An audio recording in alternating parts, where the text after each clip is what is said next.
birth, the timing of my birth. What do I mean by that? I am a member of the first generation post-civil rights era. And the significance of that, I just don't want anyone to miss. I was born in 1970, which was within 5 or 6 years of the Civil Rights Act, the Voting Rights Act, and the end of Jim Crow segregation. My parents had experienced those effects of segregation, and when I was born, with the new opening of society to African Americans, they were like, here's our shot. Here's our chance to give our daughter and to make her prepared for all of everything the world can offer that we didn't have the opportunity to do. So if there were swimming lessons, I was in the swimming lessons. If there were music lessons, I was doing the music lessons. When I was 5 years old, 6 years old, my mother had me memorizing poems for the Dade County Youth Fair, standing on the stage, because this was like a new world for them. And so I just feel so fortunate. I mean, you mentioned Constance Baker Motley. She argued like 10 cases in the Supreme Court and won 9 of them. I mean, she was incredible. But she didn't have a chance to sit on the Supreme Court simply because of the times in which she lived and was born. And so 49 years to the day later, I'm born and I have this chance. So I really want people to understand. I wrote the book as sort of a tribute to the people and the circumstances that I felt were most responsible for my being in a position to take advantage of this. And the timing of my birth is a part of it, for sure. I mean, your thankfulness comes through. There is no one. The book, I love the fact that you understand, and it's just a core belief, right, that anyone who's successful, there's a line in the book, it says it, right, has so many people. That's exactly right. And it comes through over and over. That's right. So let's go to one of those people. I know how you met your husband, but it's a good story. And we are here on a Saturday night for a good story, so tell us. So tell us the story. So first you have to know something about my husband. My husband and I met in college. He's from Boston, and he is, if anybody's familiar with this term, Boston Brahmin. Do you know what that is? So this is like a group of people who can trace their ancestors back to the Mayflower. He is, 7th generation Harvard. I didn't know anything about Harvard, so basically high school, we went there at a debate tournament. So I'm in a class, this is my sophomore year of college, and he's a junior. And we're taking a class called The Changing Concept of Race in America, of all things. And he's sitting behind me. It's like a class that has the stadium seating where the rows are getting higher and higher. He's sitting behind me and he's tapping me on the shoulder, and he's hanging his keys on my earrings, and he's doing all these silly things, and I'm like, what is going on? I thought he was kind of cute, but he was annoying at first. But then, we start to be friends, and I'm like, excited that he's friendly with me during this class. But then I have this other class. I have a government class on Tuesdays and Wednesdays, and I have this class on Monday, Wednesday, Friday. And on Tuesday and Wednesday, it's like he doesn't know who I am. I'm looking down the road and I'm waving, and he's not talking to me at all. And I'm thinking, this guy is so weird. So I say to my roommates, what's up with this guy? And they're like, leave him alone, he's crazy. What have anything to do with him? So I said, no, I'm going to confront him on one of the friendly days. So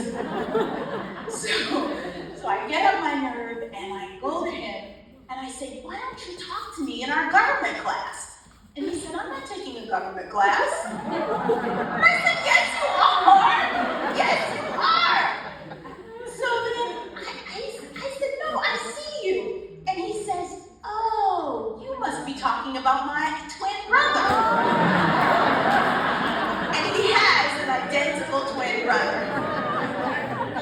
So we were in the same classes. I didn't know. We also talked for a moment just about the power move of hanging your keys on someone's ear. You got my attention. I said, it works, it works. Okay, you know you're thinking it now. Okay, so in the book, you say that you used to be a people pleaser, but Supreme Court justices are not. Yes. And what's the moment in your life where you realize that sometimes you have to leave your pleasing days behind? Oh my goodness. Well, I don't know that there's actually a moment. You just kind of grow into it over time. You go to law school, you start to clerk. I ended up clerking for 3 different judges, and I watched how they behaved. And you get to the point where you realize that you have this very awesome responsibility. You have a duty to do your job, and that means that sometimes people are going to be disappointed. And then you break their hearts. And then you break their hearts. But let's talk about your judge. So Justice Breyer, you clerked for Justice Breyer. I did. When I came to see you in your office, you told me you're now in his office. I am. Which is crazy. Now, here's the part that I like. You also told me that, which I knew, you can pick. The government has art. Yes. And you can pick Yes. the good art to put in your office. So beside the Mona Lisa, which is now above your desk, tell us it's not. Tell us what you put on the walls. I want to know what you decorated. Well, government officials, at least in the federal government, all have the opportunity to work with the local museums in DC, and you are able to ask, not beg, for various artworks. And when I came, I decided that I really wanted to feature African American artists who may not have been had their works in the Supreme Court. As far as I know, pretty much no one else has done this. And so I worked with the National Museum of African American History and Culture, the Museum of American Art, and I have some really fantastic pieces. Sam Gilliam, Alma Thomas, who was fabulous, William H. Johnson, Jacob Lawrence print. I have a Jacob Lawrence print that is called Revolt on the Amistad, which is really amazing. So, yes. Come on, wait, how cool is that? I would be like, I want the Constitution. But I love that you did that, and I do think, my goal here tonight is so you get to know this amazing person. And so just let's also stay with that.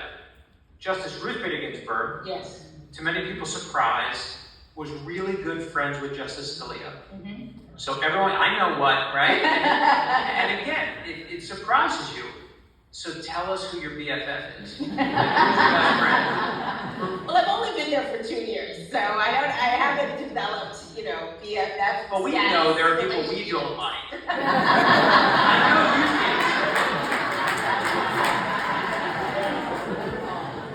can. Well, I will say, if you're asking about surprising things, one of the traditions of the court is that when a new justice comes, the previous junior justice has to throw a party for the new justice.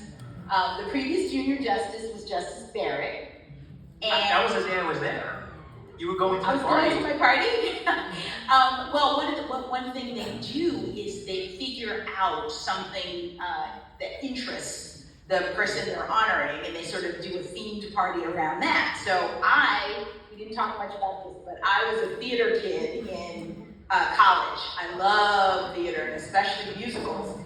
And Justice Barrett figured out that I liked Hamilton, and she hired a Broadway actress to sing songs from Hamilton as the entertainment, and she made a big sign that said "The Room Where It Happens," which was really great. That I still have in my office right now. So I thought that was really fun. That's great. That was fun. I like her more now. I'm saying a lot. No, we love that though, but that's good. So this is where we get to the personal part. Yes. So you write about growing up. You say as a kid in Miami, with parents who grew up under Jim Crow, thinking that this life you're living right now was possible. Mm-hmm. And that's partly a result of a strong inner belief, but it's also, as we said, the result of many people, and from all parts of your life. And they saw something in you, they encouraged something in you.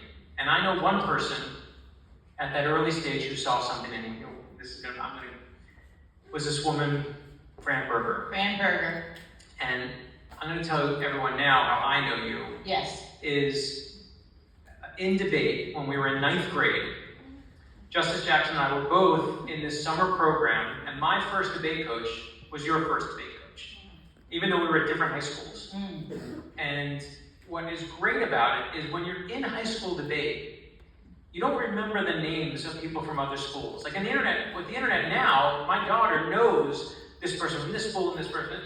The only people you knew the names of were the killers. And I knew very quickly that old name, Ketanji Brown, was coming. Like, you were just like, and my debate team was like, oh, we're gonna lose today. We're gonna lose today. And what I love is then you went to college with my wife. But what I did is, you're doing a lot of these events, and I wanted to do something a little special for you. So I went back, and Mrs. Berger passed away a number of years ago. But I went back, and I asked my debate coach to tell me about you. And this, I didn't tell you this back then. And this is, he's told me about his conversation with Fran Berger. And he said, this is his quote, Fran, mentor Ketanji carefully. She is a champion. And he knew back then. And then I went to Mrs. Berger's daughter, Amy. Because come on. It's like, this is your life. No, this is this. And here's the long part. Now, here's this is gonna make me cry, but and this is what she wrote. This is what she said to me. She said, I spoke to one of my mother's best friends, and she talked about how fond my mom was of Ketanji and her family. One thing I remember my mom saying is that she knew Ketanji would always have been successful. She said, my mom never really appreciated the impact she had on all of her students. There were some who came from really challenging environments, and she knew she helped change the course of their lives. For someone like Ketanji, who was such a special person and had supportive and remarkable parents, she always downplayed her impact. I love that my mom had her doing the cutting from Neil Simon's play Fools. Yes. Only Mrs. Berger, which I would have thought, to give her a piece involving old Russian Jews. And there was no humor intended, and a black girl was playing it. It was just a recognition of Ketanji's ability and talent. Oh, that was so great. I would love you to talk about Mrs. Berger. Oh, Mrs. Berger was phenomenal. She was a coach extraordinaire. So you may be familiar with speech and debate, you may not, but it is a high school activity that involves many different events. I try to explain in the book the various events that I did, but one of them was original oratory. And original oratory is where you write your own speeches and you memorize them, and then you deliver them in a competitive circumstance. Mrs. Berger taught me how to reason, she taught me how to write, she coached me on my delivery with respect to debate. She helped our team raise enough money at this big public high school in Florida to travel around the country doing debate tournaments. And I credit her with pretty much everything that's happened insofar as Mrs. Berger introduced me to Harvard. I didn't know anything about Harvard. My parents were first generation college. They both went to HBCUs. And I only knew about Harvard because I went there on a speech and debate tournament. And I walked around and thought, this looks like a decent school. And I applied. It was not my first choice. I actually applied. My first choice was actually Georgetown. I wanted to come to Washington, D.C., but, I applied early because that was the counselor's recommendation. One of my counselors was like, you should think about doing something else.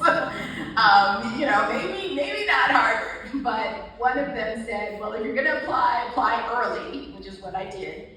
And I wouldn't have, none of this, I think, really would have ultimately happened. I wouldn't have met my husband for sure, had I not gone there. So Mrs. Berger was pivotal in my life, and I devote almost 2 chapters to her in the book. Which my favorite chapters, because I see this old teacher in front of me. I did the math also.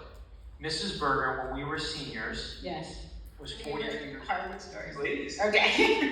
No, it's so interesting because you think about different perspectives that people have. So I get into Harvard and I'm very excited. And I go to my grandmother, who I also talk about in the book. This is my mother's mother, who did not finish grade school and didn't really have a formal education, but knew about essentially historically black colleges. And so I say, Grandma, I got into Harvard. And she says, oh, Howard, baby, that is so wonderful. And I said, no, Grandma, I know I said I wanted to go to school in Washington, D.C., but this is Harvard and it's in Massachusetts. And she said, oh, well, I suppose Harvard is a perfectly good school, too. I will say, Florida, we are like the crazy capital of the world. We understand that.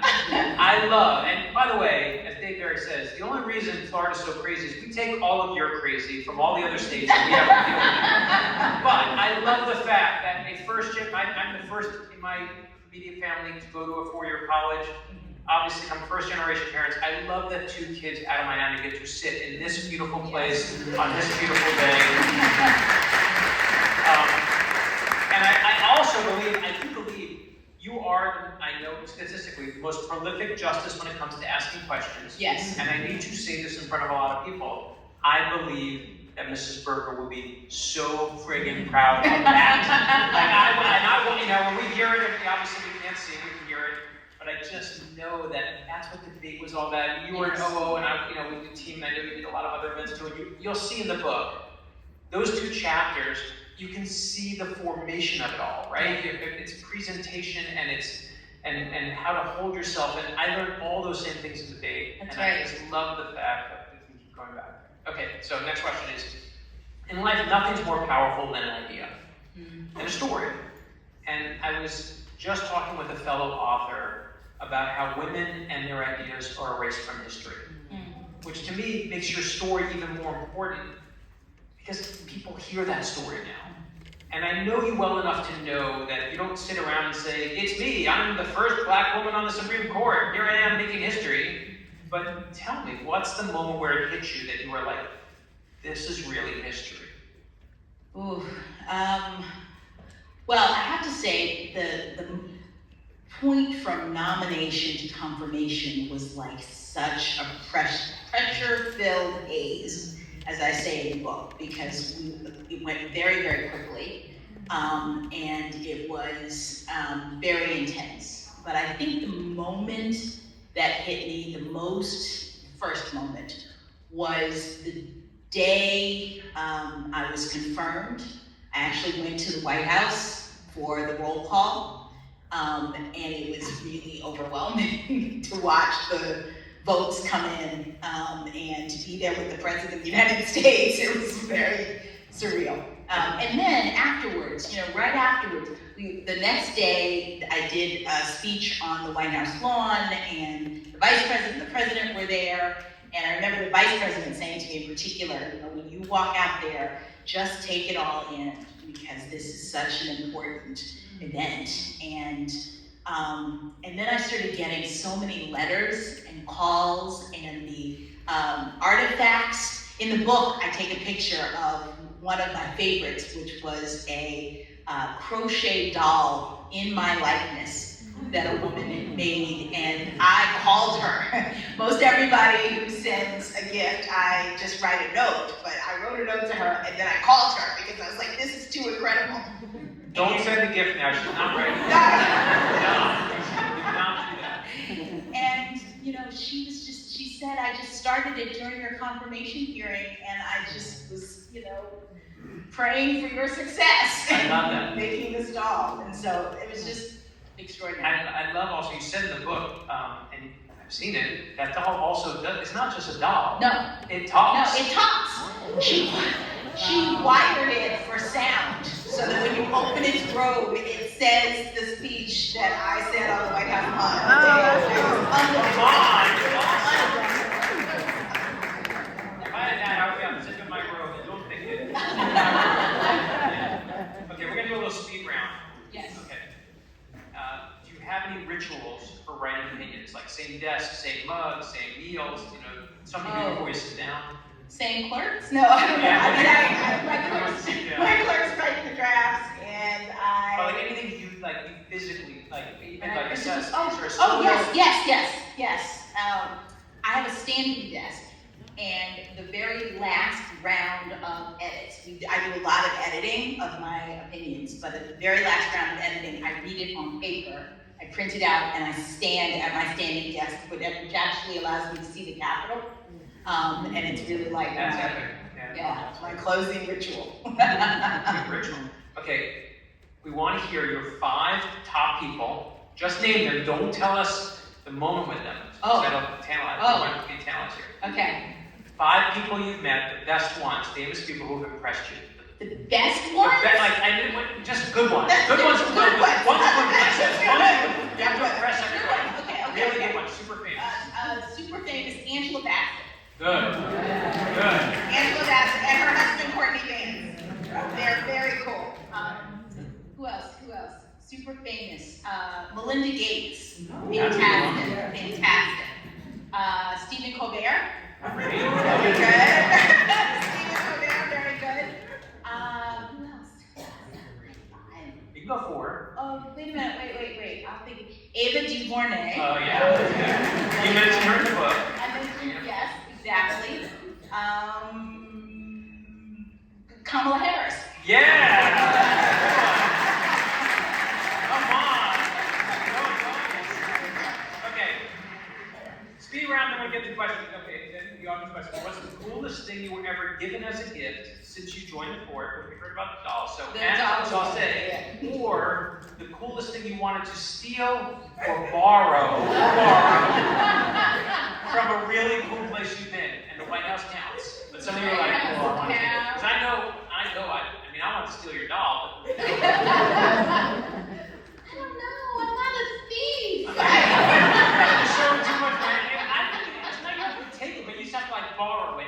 Borrow it And you for covet a it. minute. I wanted the M&Ms when I went to the White House. White House M&Ms are good. They have beautiful china. So you wanted to steal the china. Yeah. Any other good gifts? I know you give good ones. I just get love. I have to mention the Oprah orchids. Oh, right. I got those 2. They're not that. No, mention them. After I get confirmed, I'm getting wonderful gifts, but knock on the door and it's a wheelbarrow, literal wheelbarrow filled with these beautiful white orchids. There might have been 50.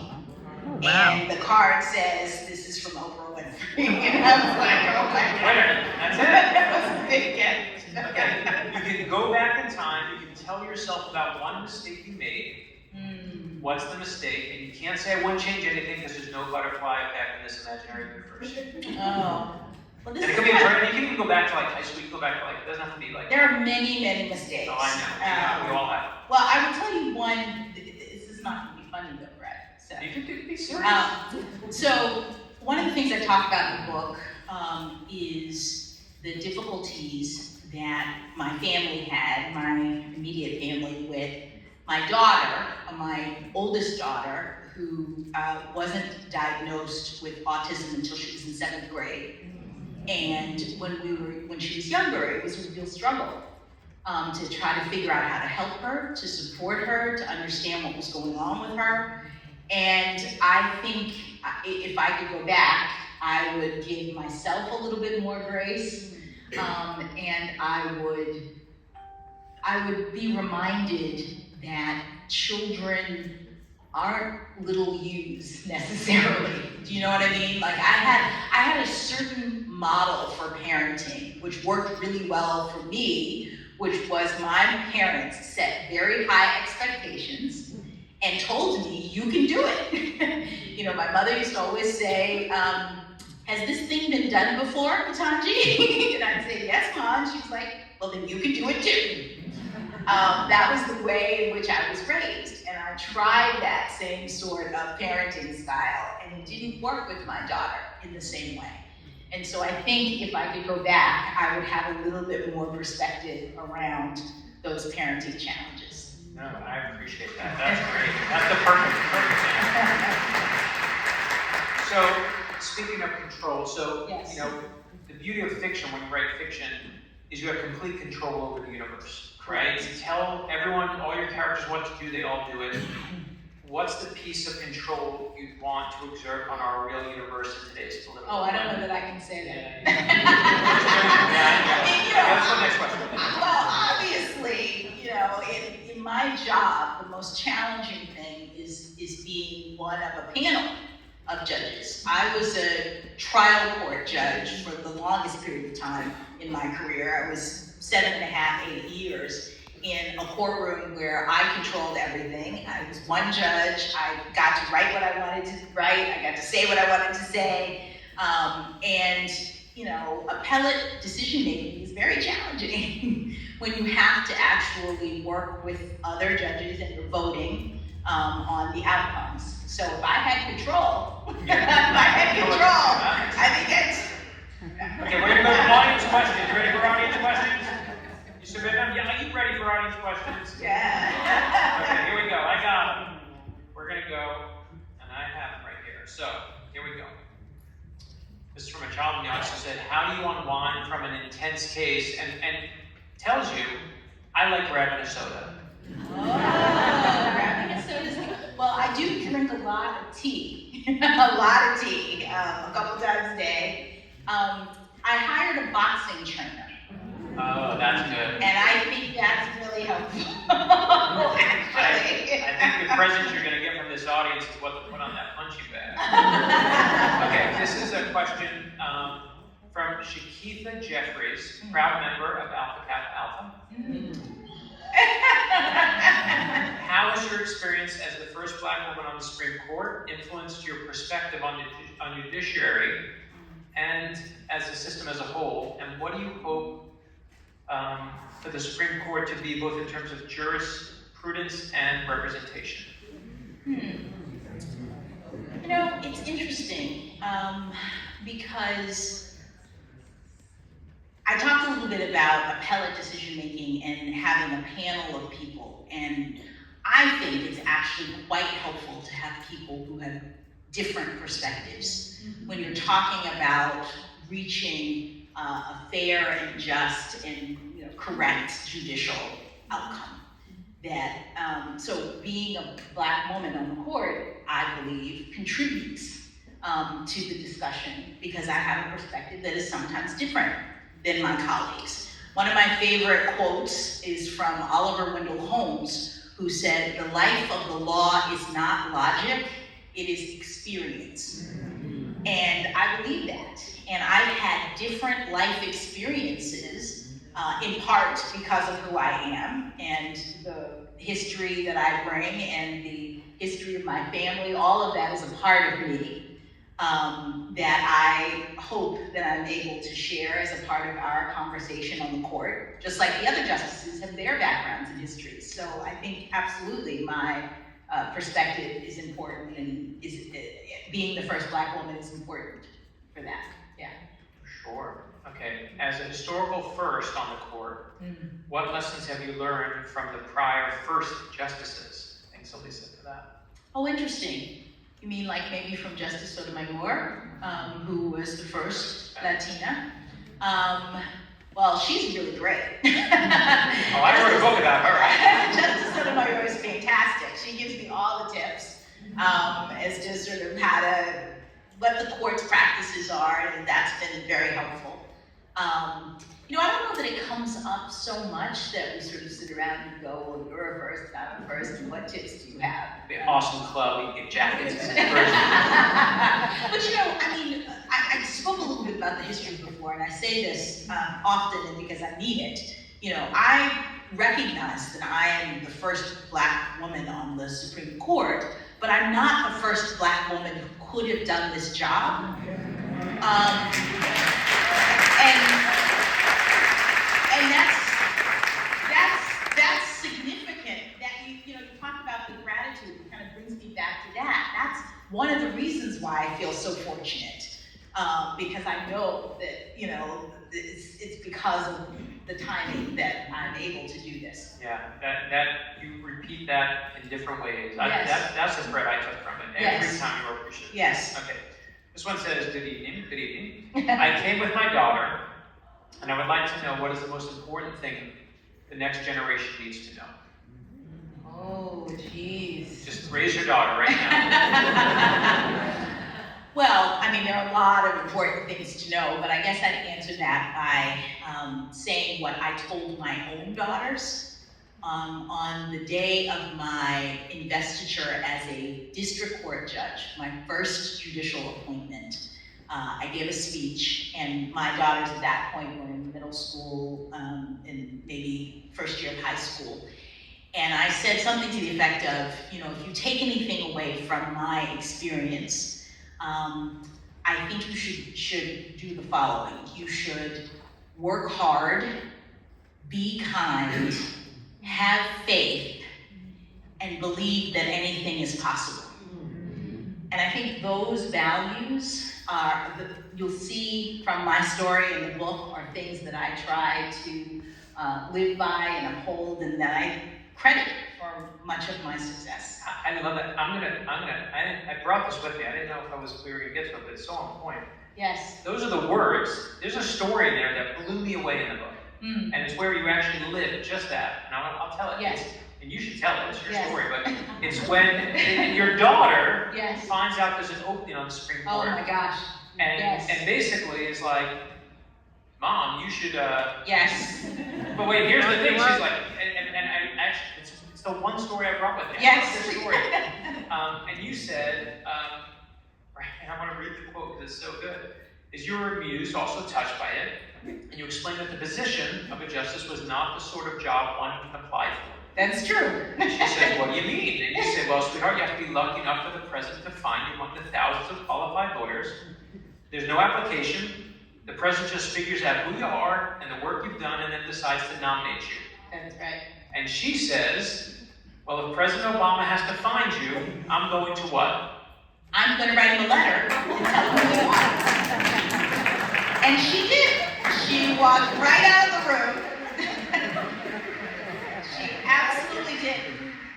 And the thing I love about that story more than anything, I include the letter in the book, which was just so amazing.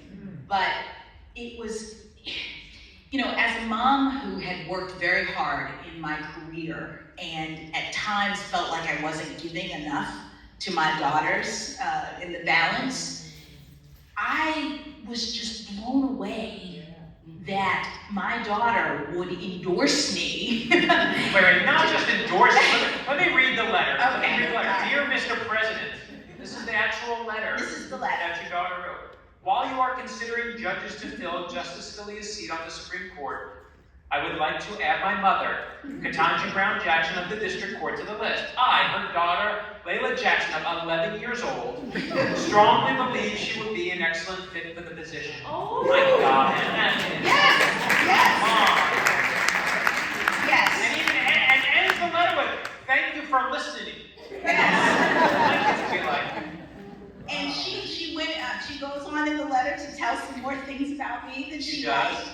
She's loyal and never brags. And I was blown away that she felt that way, first of all, and would endorse me. But then secondly, that I was raising a young woman who was not afraid to speak her mind. That's it. My husband and I, we looked at each other and we were like, we must be doing something right. But that's it. But I think the answer to the question is, you can say the words, but we all know our kids, it doesn't matter what we say, it's what we do. And I love the fact that you said, write your letter. Yes. Use your voice. Yes. Okay, this is another audience question. What is the most difficult part of your job? Oh. By the way, for those in the back, her face was like this. Oh.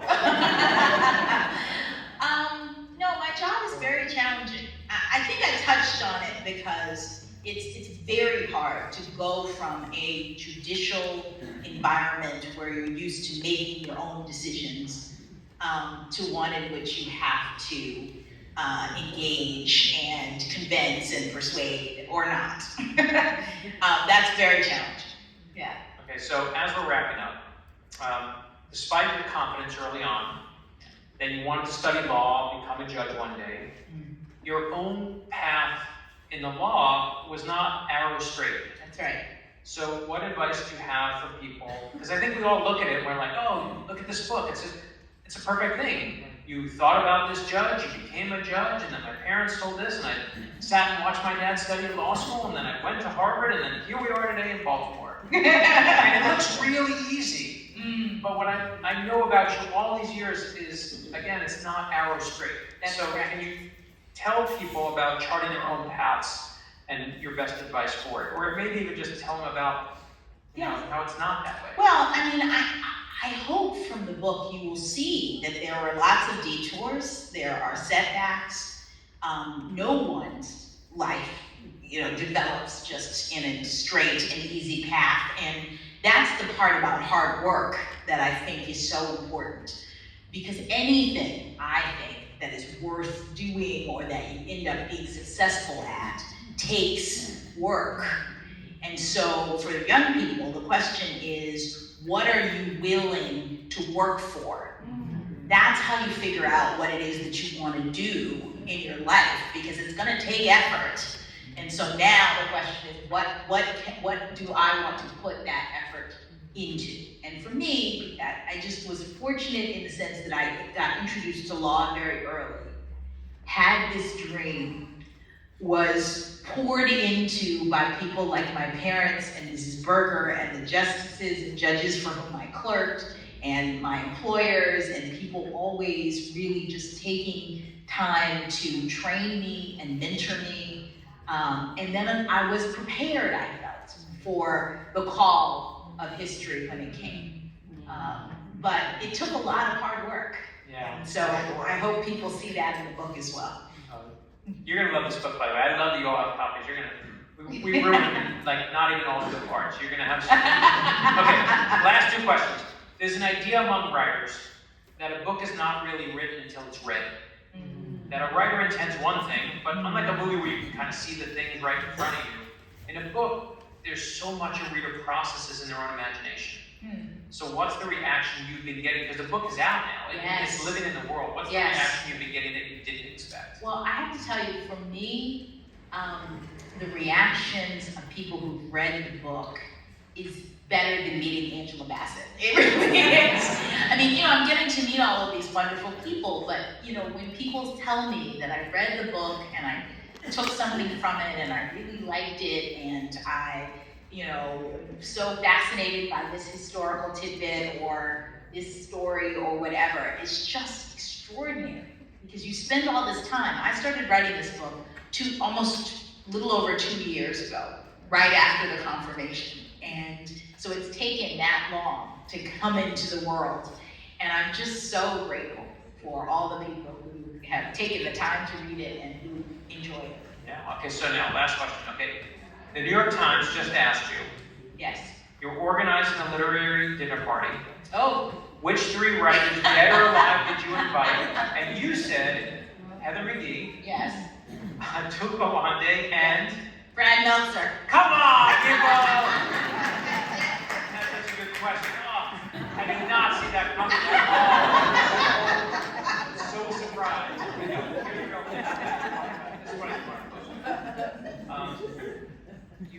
I make my living studying history, and there's something profoundly beautiful to me about watching someone I know make history in real time. That is why we are all here, because we all have that same feeling.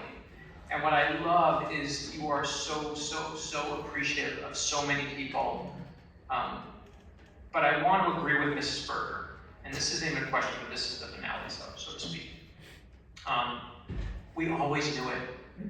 The people in this room, they all knew when they saw you testifying, right? They came here, they knew it. And I said to you, when we first talked about you writing a book, and I said to you this recently, is you're going to put this book out there.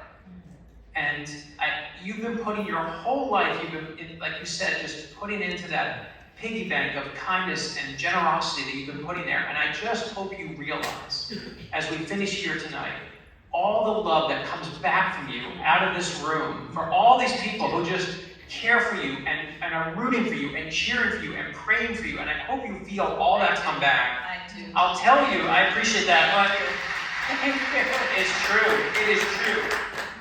But this is what I want to end with, is when you, right before you testify, before your first testimony, this is what I wrote on the internet, and I'm not reading it because I'm like, oh, I did it, I got you over the finish line, because nobody cared about my post, but I do believe, this is what I wrote. It said, back in high school, the reason we first learned Ketanji Brown Jackson's name in debate is because she was the best. It was the same when my wife went to college with her. It's been the same for decades.